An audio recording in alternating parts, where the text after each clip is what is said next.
CWC की बैठक में सोनिया और राहुल गांधी ने की इस्तीफे की पेशकश, लेकिन पार्टी ने दोनों पर जताया पूरा भरोसा। हार पर मंथन के लिए बुलाई थी बैठक। स्वाइन फ्लू से एक और बुजुर्ग की मौत, अजमेर से रेफर होकर आया था मरीज। अब तक कुल हुई 12 मौतें।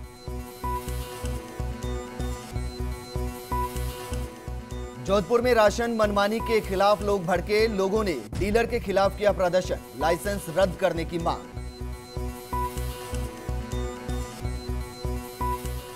नागौर में बनेगी सबसे बड़ी डेयरी, 20,000 दुग्ध उत्पादकों को मिलेगा रोजगार। बाय प्रोडक्ट से आमदनी की तैयारी।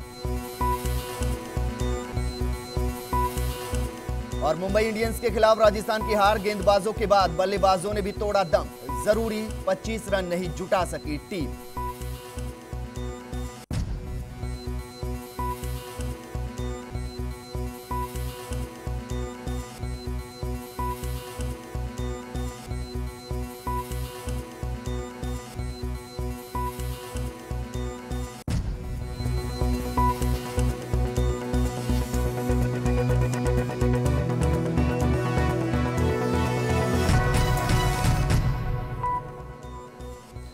नमस्कार, आज की खबर में आपका स्वागत है और मैं विजेंद्र कुमार सोलंकी। आज देश और प्रदेश में कई बड़ी खबरें रही। आज सीडब्ल्यूसी की बैठक में कांग्रेस ने हार के कारणों पर मंथन किया। सोनिया और राहुल गांधी ने इस्तीफा देने की पेशकश की, लेकिन बैठक ने नहीं माना।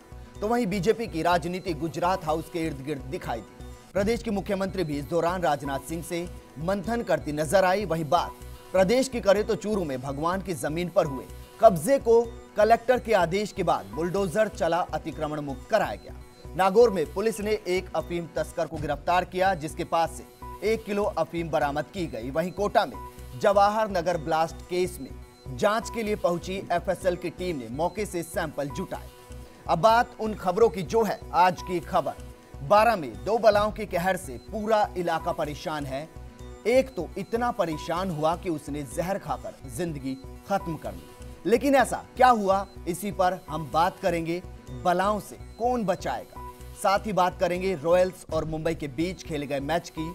लेकिन पहले जरा देखिए इन बलाओं से कौन बचाएगा।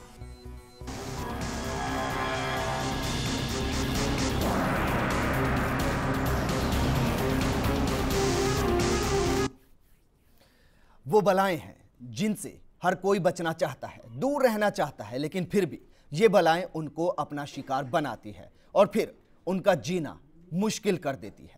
ये है 12 की वो बलाएं जिनके बारे में यहां के लोग यही कहते हैं कि इन बलाओं से कौन बचाएगा। एक मां, एक बेटी, खूबसूरत जोड़ी, खौफनाक इरादे, खौफनाक अंजाम, लोगों का शिकार और फिर फरार।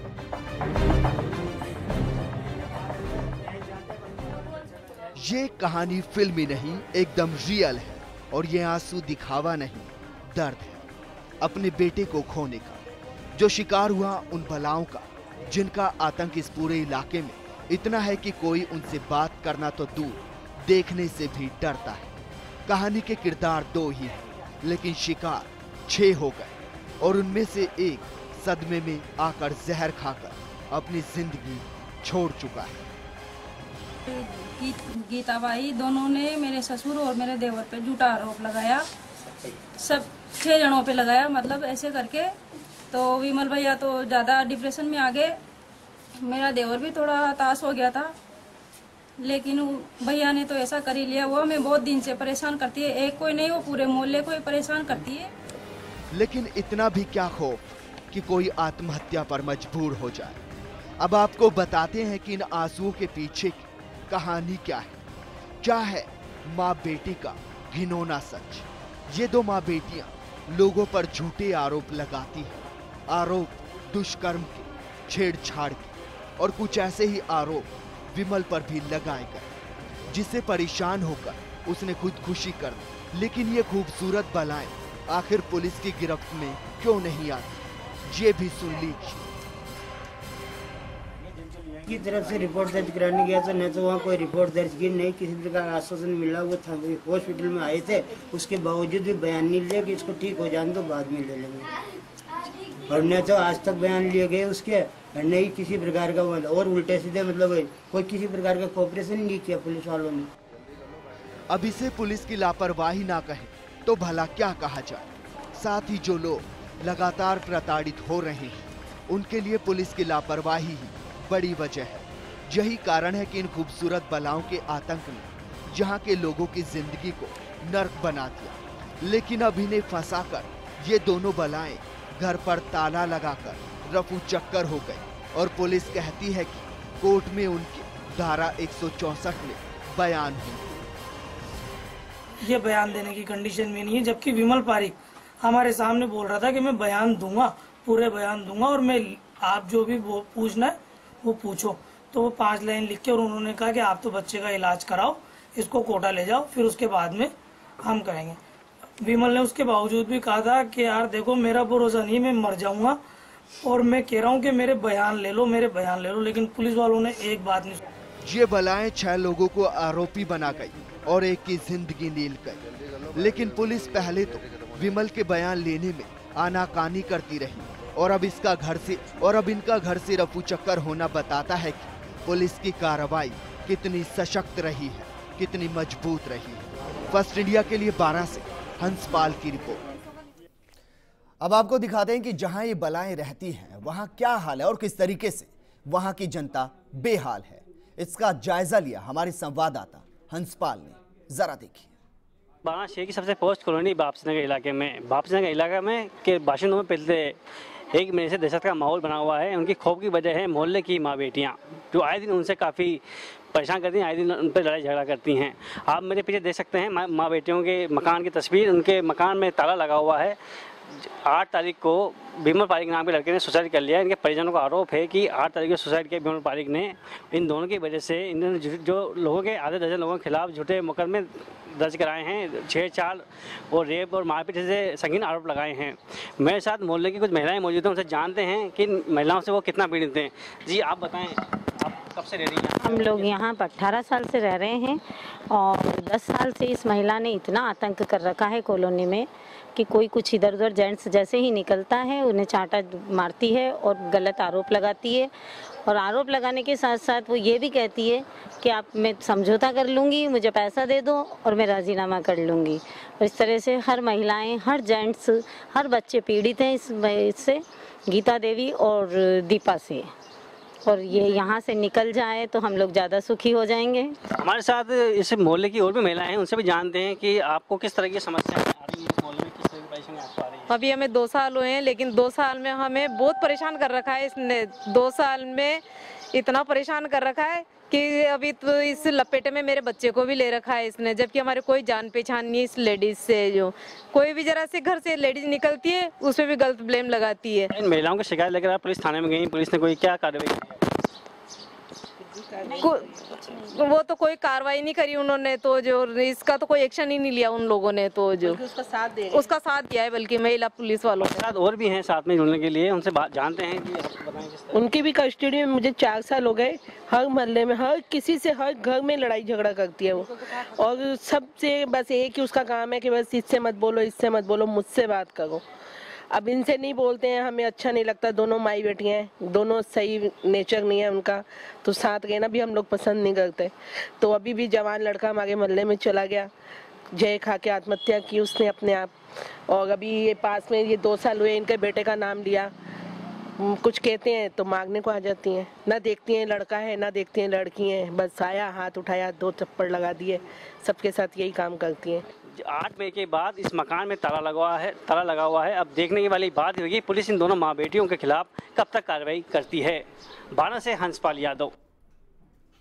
और इस पर बात करने के लिए महिला थाना के सीआई सेफाराम जी हमारे साथ जुड़े हुए हैं। सेफाराम जी, आपसे जानना चाहेंगे, विमल की मौत हो चुकी है, 6 लोग अभी भी पीड़ित हैं, आप इन महिलाओं के खिलाफ किस तरीके की कार्रवाई करने वाले? सर, इनके खिलाफ 306 का मुकदमा दर्ज है, जो शिवर साहब 12 के द्वारा किया जा रहा है जी। और लेकिन वो फरार हो चुकी हैं, घर पर ताला लगा हुआ है। तो मैंने तो घर पे जाके आ तो नहीं देखा, पहले तो यही थी वो जी। जिम्मेदार कौन? विमल तंग आकर आत्महत्या करने पर मजबूर होता है, उसके साथ जो उस वक्त था, जब उसको अस्पताल लेकर जाया जाता है तो वो कहता है कि पुलिस लापरवाही बरतती है, बयान नहीं लेती। ऐसा क्यों? नहीं, वैसा नहीं था। वो तो पुलिस ने तो बयान लिए, उसके बाद 306 में मुकदमा दर्ज हो गया और उसका अनुसंधान सीओ साहब 12 के द्वारा किया जा रहा है। जी हाँ सर। फिर आखिर ये फरार क्यों हो गई? क्या पुलिस की लापरवाही सामने आई? नहीं, फरार तो नहीं थी वो, मगर वो जांच की बात है तो वो तो जांच में सहयोग करेगी, अभी तो नहीं है। फरार का तो मुझे इतना ध्यान नहीं, मैं उसके घर पे नहीं गया। क्यों? आखिर जब उनके खिलाफ मुकदमा दर्ज हो चुका है तो कार्रवाई को आगे क्यों नहीं बढ़ाया गया? उसकी तरफ से हमारे यहाँ मुकदमा दर्ज है जी, जो माँ बेटी की तरफ से है जी, उसका भी अनुसंधान किया जा रहा है हमारे द्वारा जी। क्या क्या महिला होना, निर्दोष होना बताया जाता है? हाँ, महिलाओं की तरफ से जो है उसमें जांच की जा रही है। वो हम कह रहे थे भाई वैसे झूठा ही साबित हो रहा है। लेकिन एक ही महिला, एक ही पूरा ये माँ बेटी 6 लोगों पर आरोप लगाते हैं। एक इंसान इतना तंग आता है कि वो आत्महत्या करने पर मजबूर हो जाता है। पुलिस ना उस वक्त कार्रवाई करती है, ना बयान लेती है, और अब महिलाओं के खिलाफ कार्रवाई होना तो दूर की बात है, वो वहां पर है नहीं, उनके घर पर ताला लगा है और पुलिस कह रही है कार्रवाई कर रही है। उसने रेप का नहीं लगाया था, केवल मारपीट और छेड़छाड़ का लगाया था जी। उसकी तफ्तीश जारी थी जी, ये थी। अब उसको किसी ने ये तो परेशान तो नहीं किया भाई जाके हो जाए जी, वो तो जांच जारी थी, जांच में जो होता जो सामने आ जाता। आप उन्हें सामने लाने के लिए किस तरीके से कार्रवाई कर रहे हैं? क्या कोई टीम बनाई गई है? टीम वो तो अभी अनुसंधान जारी है, उसका अनुसंधान सीओ साहब 12 के द्वारा किया जा रहा है, यूं कह रहा था। तो मेरे पास तो उसकी तरफ से है इनके खिलाफ। आपके महिला थाना की ही एएसआई जया वर्मा कहती हैं कि धारा 164 के तहत मजिस्ट्रेट के सामने इनके बयान होने हैं, लेकिन फिर वो फरार हो जाती हैं।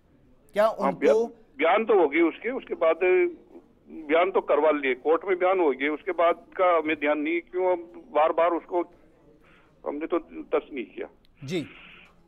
ये थी सर।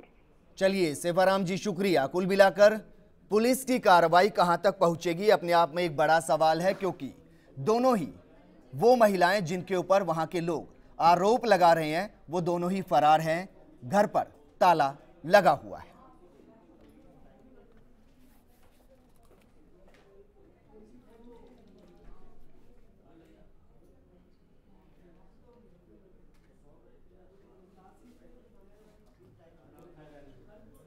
और अब फिलहाल हमारे साथ द्वारका लाल जी जुड़े हुए हैं जो कि खुद पीड़ित हैं। द्वारका लाल जी, आपसे जानना चाहेंगे किस तरीके से आपको फंसाने की कोशिश की गई? सर क्या है, हम 6 लोगों के मुकदमा दर्ज करवाई था, झूठा मुकदमा था वो, ऐसा कोई काम नहीं किया हमने। और 6 के खिलाफ झूठा था, उसमें एक ने आत्महत्या भी कर ली झूठा। और वो महिला क्या करती है? आपको क्या लगता है पुलिस क्यों नहीं कार्रवाई कर रही है? पुलिस कार्रवाई अभी भी पुलिस के पास गए थे तो पुलिस करिए मकान खाली कर दिया, भेज देगी, वो मतलब आलम टोल कर रही है पुलिस तो अभी भी। क्यों? क्या नजर आता है आपको इसके पीछे? आखिर क्यों पुलिस लापरवाही कर रही है, लेट लतीफी कर रही है? या तो पुलिस लेट लतीफी कर रही है या तो पुलिस के पास पैसा पहुंच गया जी। अब आगे क्या? क्योंकि आप खुद पीड़ित हैं, एक की मौत हो चुकी है इसी को लेकर, आत्महत्या वो कर चुका है। अब आप खुद को बचाने के लिए किस तरीके से काम करने वाले हैं, क्योंकि दोनों जिनके ऊपर आप आरोप लगा रहे हैं वो फरार हैं, घर पर ताला लगा हुआ है? हाँ, घर पे तो ताला लगा हुआ है जी, घर पे ताला लगा हुआ है। अब वो हमारे जो और भी थे 5 और भी, वो भी सहमे हुए हैं, वो भी डर रहे हैं उससे, क्योंकि वो पहले भी 2 ऐसे केस कर चुकी, 2 बार पहले एक चमुका में आज के 10 साल पहले उसका भी ऐसे ही मर्डर कर चुकी। और वो ऐसे फंसा के और उनसे पैसे ऐंठती है, ब्लैकमेलिंग करते हैं उनसे। जी बिल्कुल। द्वारका लाल जी, शुक्रिया हमारे साथ जुड़ने के लिए। और इन सब के बाद फिर से वही सवाल खड़ा होता है कि इन बलाओं से कौन बचाएगा, क्योंकि पुलिस की कार्रवाई पर ही सवालिया निशान खड़े होते हैं और लोग जो हैं वहां के परेशान हैं। आज की खबर में यहां रुकेंगे एक छोटे से ब्रेक के लिए। ब्रेक के बाद बात करेंगे राजस्थान रॉयल्स और मुंबई के साथ हुए मैच की। छोटे से ब्रेक के बाद